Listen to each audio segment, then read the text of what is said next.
masculino, no íncubo, né? E tem relação com uma mulher. Né? Aí ele fecunda, então ele transporta a célula germinativa. Só que como essas entidades têm uma espécie de energia, na falta de uma palavra melhor usar energia, eles vão causar uma alteração, né, na formação desse feto. É que nem uma mulher grávida não pode tirar a radiografia, né, porque a radiação pode alterar o feto. Né? Você vê o que aconteceu em Chernobyl, sabe? Animais, plantas, tudo sofreu deformidade. Então a deformidade seria o tamanho. Né? Então, quer dizer, eles nasceram gigantes, enormes, né, e muito poderosos. A Bíblia fala que eles eram gigantes e muito poderosos, inteligentes também. Tinha uma inteligência especial, tinha uma capacidade especial. Né? Então, quando você tem que ser descendente dessa linhagem. Né? Então, quer dizer, não aconteceu um caso, 2, 3, foram vários casos. Né? Aí veio o dilúvio, matou todo mundo, inclusive os gigantes. Só que depois do dilúvio continua tendo gigante, né? O caso do próprio Golias. Então é algo que a gente vai chamar de precedente bíblico. Então uma coisa que aconteceu, ela poderia acontecer de novo. Então continua acontecendo e acontece até os dias de hoje. Né? Só que a mutação genética não é mais visível aos olhos, né? Não é mais perceptível. Né? Você não nota que aquela pessoa ela não tem escamas, né? Não tem orelhas pontudas, o Spock, não tem coisas assim. São alterações só para ele servir de um recipiente. Um recipiente para poder suportar a canalização. Entendi. Suportar a canalização. Entendi. Porque é uma parada curiosa que teve aqui um cara conversando num outro programa aqui, o Pedrinho Matador, que ele conta umas histórias sinistras, que ele fala assim, porra... Tinha 7 caras. Tinha hora que vinha 7 caras pra me matar. Eu ia no canto, falava com o diabo, nas palavras dele, falava com o diabo, falava que, pô, se ele me desse a força, eu ia mandar o sangue de todos eles pro diabo. E aí ia lá e matava todo mundo. Matava 7 caras contra um. Ele fala que matou. Uma vez, teve 7 caras que iam matar ele, ele matou 7 caras. Eu acho que é o poder de persuasão isso, né? Se você acreditar numa coisa, aquilo se torna real. Não dá pra você fazer. Mas você acha que o Pedrinho Matador não estava conectado com alguma parte desse ocultismo? Não sei, eu teria que conhecê-lo pra poder fazer. Bom, a gente pode conseguir isso que acontece. Melhor não. Quer conhecer um serial killer? Um serial killer. O cara matou mais de 100, cara. Pô, tá preso, né? Não, tá soltão. Com 40... Deu aí, cara. Ele deu aí essa casa. Brasil, meu, brincadeira. Com 42 anos preso, a maioria dos caras que ele matou foi na cadeia. Caraca. O cara tem um lance de matar o próprio pai e ainda machucar o coração. Meu Deus. Esse é psicopata, né? Esse é sinistro. E não tem um satanismo aí ligado? Não, aí acho que é uma psicopatia mesmo, Entendi. né? Tipo Lázaro. Mas tipo Lázaro, é um cara doido. Mas você acha que ele é doido por ser doido? É um negócio psicológico? Ou ele é um doido que o mal chegou nele, tá ligado? Tipo, o demônio chegou nele e fez ele ficar doido. Não, eu acho que ele já era perturbado mesmo. Porque o pai dele fala que desde pequeno ele já era meio esquisito, né? É verdade. Então desde pequeno. Vocês lembram de uma época que teve um menino que desapareceu? E aí mostraram, sendo fantástico, até o quarto dele. Eu sei. Vai vir aí no cometa também, aparentemente. Cheio de desenhos e tal, e códigos, né? E ele sumiu e tudo mais. O menino do Acre. Do Acre. Todo mundo procurando. De repente o moleque aparece, Pleno da Silva, e disse que ia publicar um livro a respeito daqueles códigos. Foi só marketing, né? Pra mim parece. E o pior que ele usou, sabe qual código que ele usou? Você chegou a saber? Não. Ele pegou do manual dos escoteiros mirins, dos sobrinhos do Pato Donald. O Guinho, Zezinho e Luizinho. Pelo menos não foi a língua do P, né? Aí tinha um código deles lá, que eles criaram, de escoteiro, né? O A é uma bolinha com ponto, B, e ele fez aquilo ali, pegou do manualzinho. Né, que infantil. viagem, mané. Pois é. E falar em viagem foi de uma vez que eu escutei de um cara que era líder de louvor, né? Líder de louvor e líder também dos jovens, né? Da igreja. E ele pegou e falou pra mim, eu tenho uma coisa assim, um pecado, né? Que me incomoda. Mas eu acho que não conflita com o que eu faço, né? Eu falei, bom, já que você confiou de falar em mim, fala, né? Ele falou, então, assim, eu tenho fantasias sexuais, né? Bom, fantasia e tal, né? Normal, né? Aí ele Quem quer 2 gostosona, bacana no boquetão? Aí ele pegou e falou o seguinte, falou, não, eu fantasio com o Guinho, Zezinho e Luizinho, com os patos. Quer dizer, ele tinha tara por pato. Então tá bom. Então, quer dizer, não era, então ele achava assim, tipo, eu não sou um pedófilo, entendeu? Não tô interessado nos jovens da igreja, né? Mas eu tô interessado em pato, eu não posso ver um pato. Não posso ver um pato, um ganso, marreco. Que viagem, mané. Beleza, vai lá, come vários patos, mano. Tem nenhum problema com isso. Quem quiser comer um pato, pode comer. Mas só pra finalizar, criança a gente tem um problema muito grave. Só pra fechar a história. Eu quero te matar.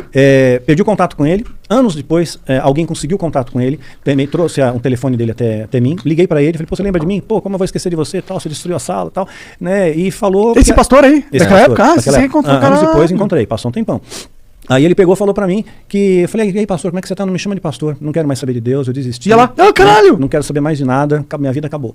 Né? Só tô esperando morrer. Aí eu fiquei muito preocupado com ele, ele tava morando em Vitória, né? Em Vila Velha, melhor dizendo, né? Então eu não tinha grana para ir até lá e fizeram uma vaquinha para pagar uma passagem para mim.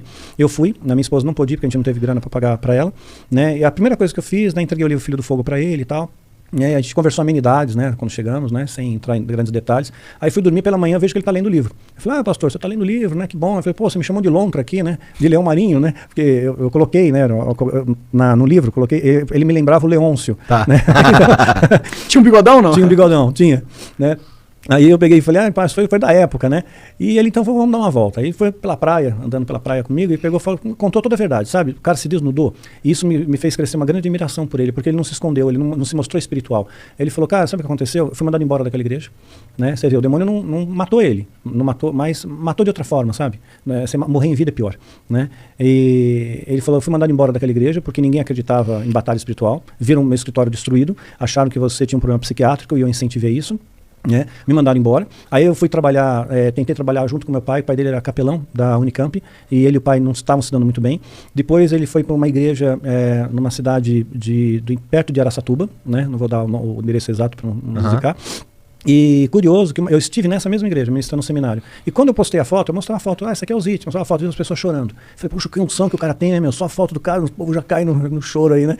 Já cai no poder, né? Mas não, é porque foi naquela igreja, né, que ele pastoreou, né, o filho dele foi violentado, né? Sofreu uma violência ali, por um diácono ainda, né? Caralho. Então, dentro da igreja, né? Então ele falou assim, poxa, meu filho sofre uma violência dentro da igreja, né? Eu não quero mais ser pastor, não quero ser mais nada. Ele foi então ser representante comercial de calçados, né? E foi para Vila Velha e viajava muito de carro. Aí alguém falou para ele, pô, se você cheirar uma carreira de cocaína, meu, você vai viajar mais tempo, você não vai ter fome, você dirige melhor, você ganha mais dinheiro. Ele começou a usar cocaína, viciou na cocaína. Aí ele começou a comprar cocaína, ele está numa região portuária, ele vai para o Porto comprar. No Porto tá cheio de prostituição. Aí ele começou a sair com prostituta, ele falou que saiu com mais de 300, ele tinha medo de estar até com AIDS. Ele falou, e essa é a minha vida, né? E agora a minha esposa não deixa mais dinheiro comigo, porque se eu tiver dinheiro na minha mão, se eu tiver 10 reais na minha mão, eu vou comprar cocaína, eu vou fazer, e eu não consigo mais chorar, né? Eu sequei por dentro, não acredito mais em Deus, não acredito mais em nada. Eu fiquei chocado com aquilo, né? Eu falei, puxa, não sabia o que dizer, né? E eu falei, mas pastor, foi por causa do que aconteceu. Eu contei para ele do encantamento, do feitiço e tal. Ele não acreditou muito, né? Ele falou assim, não foi não, a igreja mesmo que mandou embora, foi coisa da vida, né? Só que aí, quando nós fomos é isso que eu quero te mostrar depois. Quando nós estávamos no aeroporto para ir embora, nós batemos 2 fotos, em tempos diferentes. Passou assim uns 15 minutos entre uma foto e outra, né? Então, numa eu estou presente, a outra eu não estou presente. Então, tem uma outra pessoa que bateu a foto, né? Todo mundo ali no aeroporto, esperando. Depois, eu também uma eu estou presente e outra não. Nas 2 fotos, nesse ato de tempo de 15, na época era a revelação, né? Não era na hora, né? Quando revelou, bem atrás dele, do lado esquerdo dele, você vê uma mulher assim sentada, né? Ela está com as pernas cruzadas, mas você não consegue mais enxergar nada acima dela. E você vê um vulto, né? Num formato meio humanoide, assim, bem grande, né? Em quase a altura do teto. Devia ter uns 4 metros de altura se a gente se pautasse pelo tamanho do pilar ali, né? E quando eu revelei aquilo, eu mandei para ele, e aí ele acreditou. Ele acreditou e eu falei, puxa, então foi mesmo, né? Tem alguma coisa atrás de mim que quer acabar comigo. Eu falei, mas já acabou, né? Já acabou, né? Aí eu falei, vem passar um tempo comigo. Eu morava no Vale da Bênção, né? Em Araçariguama.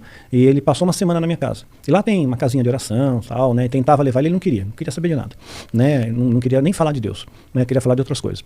Então, chegou um momento que já era o último dia dele, né? Eu falei, puxa, Deus, faz alguma coisa, né? E quando eu levanto, ele está na varanda de casa, assim, com a Bíblia aberta, sentei do lado dele. Falei, pastor, tá lendo a Bíblia, né? Ele falou assim, não, eu só abri, não consigo ler, né? Esse livro não tem mais significado para mim, né? Aí ele fiquei em silêncio com ele um tempo, né? E um silêncio perturbador, cara, né? De repente ele abaixou a cabeça, ficou quieto por uns instantes, olhou para mim, né? E falou, olha, um dia eu orei por você. Eu orei por você, rapaz, e te libertei. E hoje, né, através de você, muitas pessoas têm se convertido. Então eu tenho meus filhos e netos na fé, né? Tenho netos na fé através de você, que é meu filho na fé. E então eu tenho muito orgulho de você. Mas eu tenho certeza, se hoje você orar por mim, quem sabe Deus não me restaura, né? Então, cara, eu chamei minha esposa, falei, vamos orar pelo pastor, né? A gente orou por ele, né? E foi assim, um momento tão lindo, tão bonito, cara, né? Indescritível em palavras. Aquele homem chorou como um bebê, a gente chorou junto, se alegrou, né? E aí ele quis voltar para a igreja, né? Ser pastor, só que lamentavelmente a igreja que fala de perdão não perdoa, que fala de amor muitas vezes não ama, e rejeitaram ele, você não é o pastor, viciado em droga e tal, né? Então ele começou a vender pão de mel para sobreviver, depois se reconciliou com o pai, né? E acabou morrendo, né? E teve uma sepse, né? Teve uma infecção generalizada, acabou morrendo. Pois é, e eu fui tentar consolar o pai dele, né? Fui até Campinas, né? Tentar conversar com o pai dele, inclusive o pai dele está na abertura, tem um vídeo no meu canal, Seminário de Missões, né? Ele aparece, ele dá um testemunho breve, o pai dele, pai do Zit. Ele foi ali, ele estava doente ainda, mas ele foi falando, eu quero falar, e eu mantive o registro até hoje, né? Então, eu fui para querer trazer algum conforto para ele, né? E eu não sabia o que dizer. Falei, o que você dizer para um pai que perdeu um filho, né? Então, E ele ficou em silêncio e falou para mim, sabe, você está querendo me confortar? Vou te dizer uma coisa, rapaz. Quando meu filho nasceu, eu levantei ele e falei, Senhor, é teu, né? Me capacita a cuidar dele, né? Para que siga nos teus caminhos, né? E quando ele estava quase morrendo,